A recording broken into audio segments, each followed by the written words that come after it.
This is Contractor Sense with Ruth King. Welcome to Contractor Sense. Here you discover ideas, tactics, news, and information that matters to your contracting business and you. I'm your host, Ruth King. This episode is sponsored by Profitability Movement. Google Profitability-Movement to join this community of business owners focused on building profit, increasing wealth, and giving back. Thank you for joining us. Here's how we will help your business and you today. February is typically one of the slowest months for contractors. And if February isn't a slow month for you, I'll bet you have one. This Contractor Sense focuses on simple-to-implement activities that help generate revenues and help your slower months be busier. So let's get started. First thing I want to discuss with you all is the fact that advertising to new customers in slower times of the year does not work. The saying that people pay attention when they have a need is true. And if it's 70 degrees out or 40 degrees out or whatever else it is, and you don't need heating or you don't need air conditioning or you don't need plumbing or you don't need electrical, people aren't going to pay attention to your ads. It just goes in one ear and out the other. So conserve your advertising dollars for the month of February and whatever slower months that you have. And this sounds really counterintuitive, but the months where you're busier is the month where people need you, and it's really and truly the months to advertise. And so new customer advertising doesn't work in February, but what advertising does work in February? Talking to your maintenance customers and your existing customers. That does work. Now, if you say, well, I don't need to advertise when I'm busy, I will tell you that those customers and those contractors who do a lot of maintenance work and get the systems running appropriately for their age or their home systems running appropriately for their age generally don't have emergency problems when it's really, really busy or really, really hot or really, really slow or really, really busy. These people don't need them. Their systems are working. Yes, Murphy comes and bites you in the butt every once in a while, and there'll be one or two people who still need it. But in the beginning, they found themselves really slow because they weren't advertising when it was busy. And it was counterintuitive to them. It's like, wait a minute, this is the busiest time of year. Why isn't the phone ringing? Well, the reason the phone isn't ringing is because you're doing a lot of work for maintenance clients who don't need you. Everything's working fine. So advertising when it's busy actually makes sense for those of you who really take really good care of your maintenance customers. So when you're going to advertise to your existing and your maintenance customers. And since this is February, I really like doing an I Love My Customers promotion. It's Valentine's Day in February, and everybody's into pink and red and da-da-da-da-da-da-da-da. They'll pay attention to a red envelope. They'll pay attention to a pink envelope. Why? Because they think it's something to do with Valentine's Day, and they are likely to open one of those two colored envelopes. And you're thinking, well, where am I going to get colored envelopes?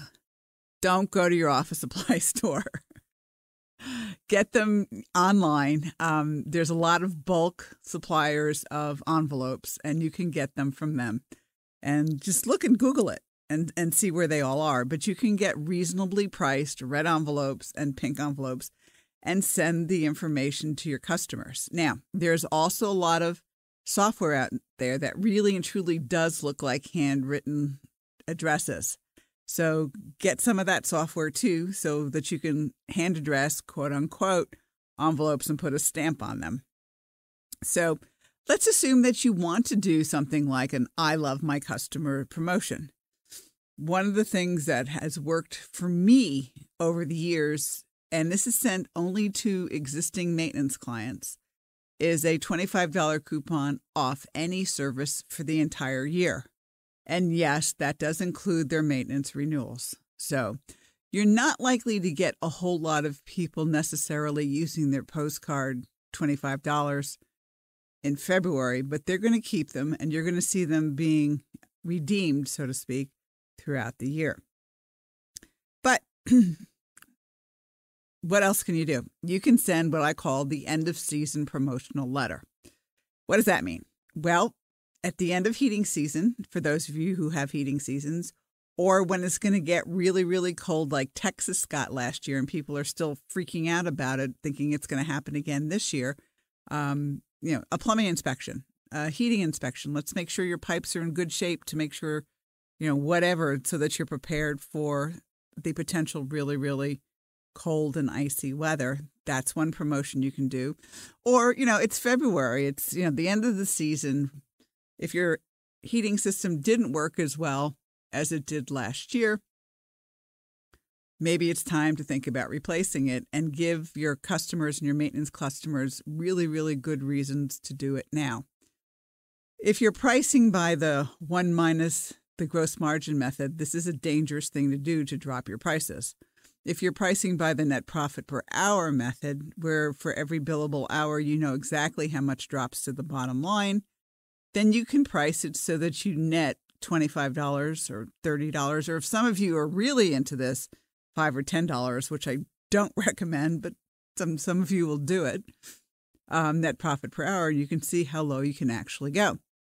So what you do is you price it at, quote unquote, your normal prices, and then subtract. You might give a $250 customer discount for just this time of year. You might give $50 for every year that they've been a maintenance agreement client. And if they've been a maintenance agreement client for 10 years, they get $500 off. So this is another reason why maintenance clients should stay being maintenance clients. And then you can make a deal with your suppliers and manufacturers that says, hey, if I order 100 furnaces or if I install 100 furnaces, what kind of co-op can I get for this promotion? And you can show them the promotion. And over the years, we've had manufacturers and suppliers, offer $100 or $250 manufacturer discount. So you just never know. You can be very creative with some things that you can do for an end of season letter, which, all the benefits obviously expire March 15th. Because that's when it starts to get busier again. It doesn't mean it necessarily has to be installed by March 15th. It just means it has to be sold by March 15th and some sort of deposit paid by March 15th. All right, so those are some of the things that I do from an advertising perspective. And I love my customers' postcard, a year-end sale on heating equipment. And that's the first part. When we get back after the break, I'm going to talk to you about two other things that have worked really, really well over the years that we've done in slower times of year. Thanks for listening to Contractor Sense. We'll be right back. You can't. That's what my daughter Kate told me when I said I wanted to make financials fun. The gauntlet was laid down. The red blanket was waved in front of the bowl. Ronan the Rubber Duck was born. This ebook is a whimsical look at financials from a duck's perspective. To get this fun, easy-to-read Kindle book, go to Amazon and search for Ronan the Rubber Duck Dives into Financials.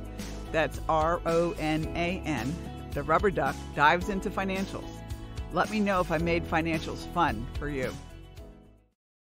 We're back. Thanks for listening to Contractor Sense. Before the break, I talked about the I Love My Customers postcard, which you send to maintenance agreement clients, and the end of winter season heating letter with really great deals for purchasing a new furnace or new system now. I want to talk to you about two other things that have worked really, really well over the years. The first is an open house. Now you're going to go, what in the world are you going to do an open house for in February? Well, it's typically your slowest time of the year, right? For those of you, most of you. And it's typically a time of year, if you said, okay, everybody come here for lunch, everybody can schedule a service call or whatever else it is to be in the office for lunch. So what we do is we choose a day, whatever day in February. If you want to do it around Valentine's Day, it's like, we love our customers' open house. You invite all your customers in for hot dogs or hamburgers or, whatever you want to do for lunch. They get to meet the faces behind the people that they talk to on the phone. They get to meet their service technicians and their installation teams when they're not at their homes and in your environment. You also have all of your products around that are IAQ related. You could have UV lights. You can have all sorts of filtration. I mean, there are so many things that you can have around that people might not have talked about, or some of your techs not talked about with the customers in their home. If you need humidification now, I know in Florida you don't need humidification, so this doesn't apply to you. But in some areas of the country, humidification is really, really important. So you can have humidifiers around. You can have all the things that your technicians supposedly have talked about in your facilities, and you can show what they are, how they work, et cetera, et cetera, et cetera. And your customers will ask questions about it. Excuse me, you'll have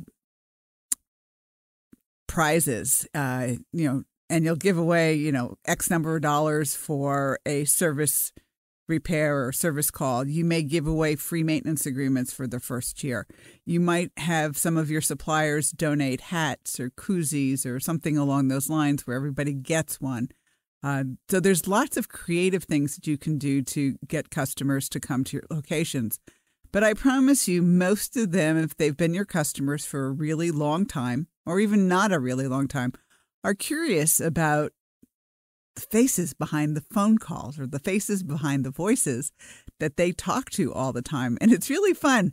Oh, you're so-and-so. I talk to you all the time. I feel like I know you. And the fact that they've created not only a voice friend, quote unquote, but also somebody that they can put a face with the voice works really, really, really well.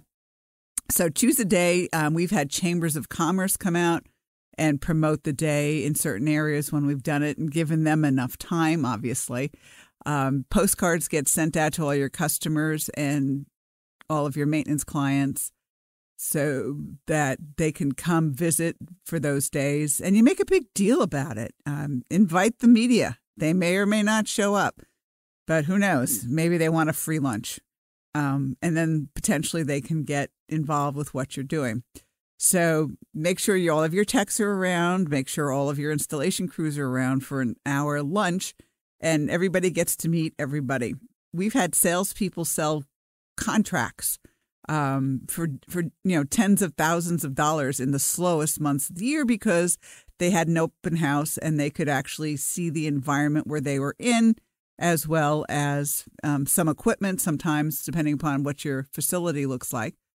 And of course, yes, you do have to clean your facility if it's not, shall we say, clean. Let's leave it that way. You know what I'm talking about from that perspective. It's got to be presentable. And you want to make sure that people walking in your door feel comfortable walking in your door.